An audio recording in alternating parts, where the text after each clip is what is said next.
अस्सलाम वालेकुम दोस्तों। अॼु वरी हाज़िर ख़िदमत आहियां अवां सभिनी दोस्तनि जे लाइ हिकु नओं किताबु ऐं नई किताब मंझां नओं पैसेज खणी करे हिकु इक़्तिबास हिन किताब मंझां जेको मूं सभिनी लाइ इंतिख़ाबु कयो आहे। अॼु जो जेको किताबु आहे उनजो नालो आहे तहज़ीबी तकब्बुर। उर्दू जे अंदरि हिन जो ओरिजिनल एडिशन छपियल आहे। हीअ किताबु डॉक्टर मुबारक हैदर साहिब जन जो आहे।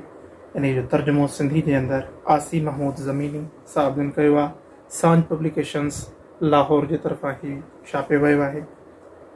तव्हां सभिनी खे इहा ई रिकमेंड कंदुसि त हीअ किताबु ज़रूरु पढ़ो।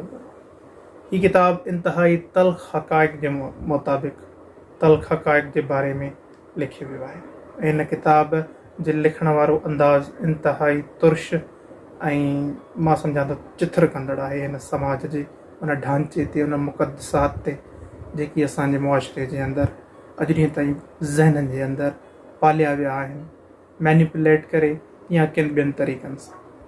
हीअ किताबु तहज़ीबी तकब्बुर, इन जी किताब जे बारे में, इन जी तलख़ी जे बारे में जेको लेखक पाण लिखे थो, मां उहो ई अवां सभिनी जे लाइ पढ़ां थो। तंहिंखां बाद में उनजी पैसेज तरफ़ हलूं था जेको मूं अवां सभिनी जे लाइ चूंडियो आहे। मूंखे हिन किताबड़े जे तल्ख़ बयानीअ जो अहसासु आहे। मूंखे हिन ॻाल्हि जी बि ॼाण आहे त मूं जंहिं तबिके खे बेपाड़ी वल सां भेटियो आहे ऐं जिन मोहतरम साहिबनि जी सोच जे नमूने खे निशानो बनायो आहे, उहे केॾा बाअसर ऐं केतिरा जल्द ख़फ़ा थींदड़ आहिनि ऐं मुंहिंजे मुआशरे खे केतिरो न चिड़ाक ऐं जल्द ख़फ़ा थींदड़ बणायो वियो आहे।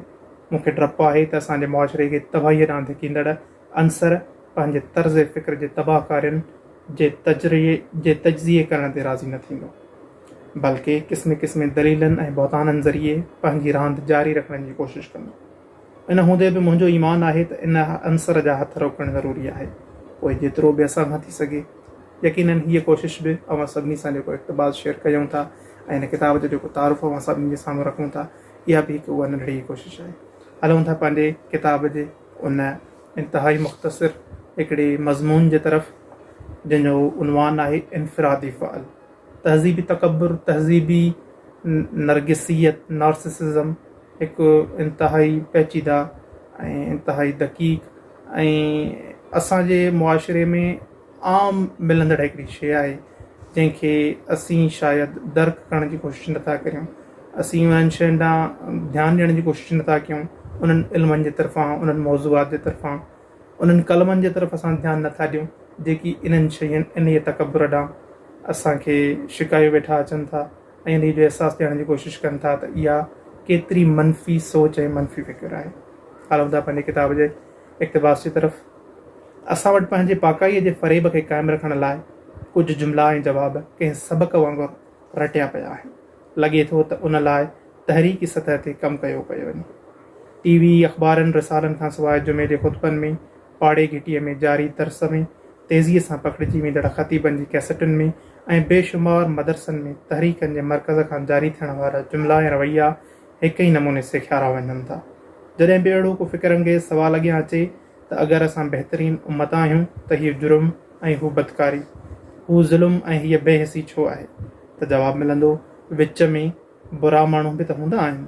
उहे कारियूं रिढूं आहिनि। को शख़्स बुरो आहे त उहो हुनजो ज़ाती फ़र्ज़ु आहे, उन में उम्मत जो कहिड़ो क़सूरु। साॻी तरह जॾहिं बि नई तहज़ीब जे इंसानी ख़िदमतुनि जो ज़िक्र छिड़ंदो त फ़ौरन हिकिड़ो तयशुदा रद्द अमल अॻियां ईंदो। इन तहज़ीब इंसान खे रुॻो मादियत सेखारी आहे। संदन अख़लाक़ तबाह थी चुका आहिनि। संदन जिन्सी आवारगीअ में ओघड़ त ॾिसो। मंझान रूहानियत ख़तमु थी चुकी आहे। असां मादी तौर त पोइते आहियूं, पर अल्हम्दुलिल्लाह असां वटि इस्लाम ऐं रूहानियत आहे।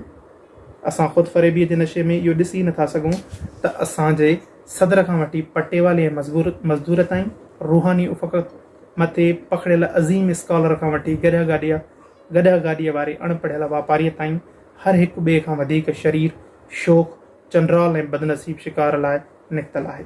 मार्केट में वञो त ख़रीदारनि जे हिर्स ऐं विकिणण वारनि जे बुख जो को किनारो ई न आहे। माल ऐं दौलत जी दीवानगी ऐं निरोड़ ते अखियूं, कारोबार ऐं कैरियर मथां अज़ीज़ मिट माइट सभु क़ुर्बान। ख़ुशामद ऐं मौक़ा परस्तीअ जी गरम बाज़ार, ताक़त जे अॻियां लेटण ऐं कमज़ोर मथां चढ़ण में ख़ुशहाल ऐं ग़रीब गुंडो ऐं हाजी हिकु ई सांचे मां निकितल लॻनि था। खीर खां वठी फौलाद ताईं हर वापार में होशियारी ऐं दिहाड़ी खड़ी करण वारनि रवैयनि गॾियल ऐं आलमी एतमाद खे बर्बादु करे छॾियो आहे। अक़वामी आलम ई न, असां पाण बि पंहिंजे कीअ ते एतमाद नथा करे सघूं। एतमाद करियूं था त फुरिजी वञूं था, लेकिन पोइ बि असांजी दावा आहे त समूरियूं कमज़ोरियूं इनफ़रादी आहिनि ऐं रूहानियत त माशाअल्लाह अल्हम्दुलिल्लाह। वॾी महिरबानी। इंशाअल्लाह वरी हाज़िर थींदासीं कंहिं नई किताब जे नई इक़्तिबास सां गॾिजी। सिंध सलामत, साथ सलामत।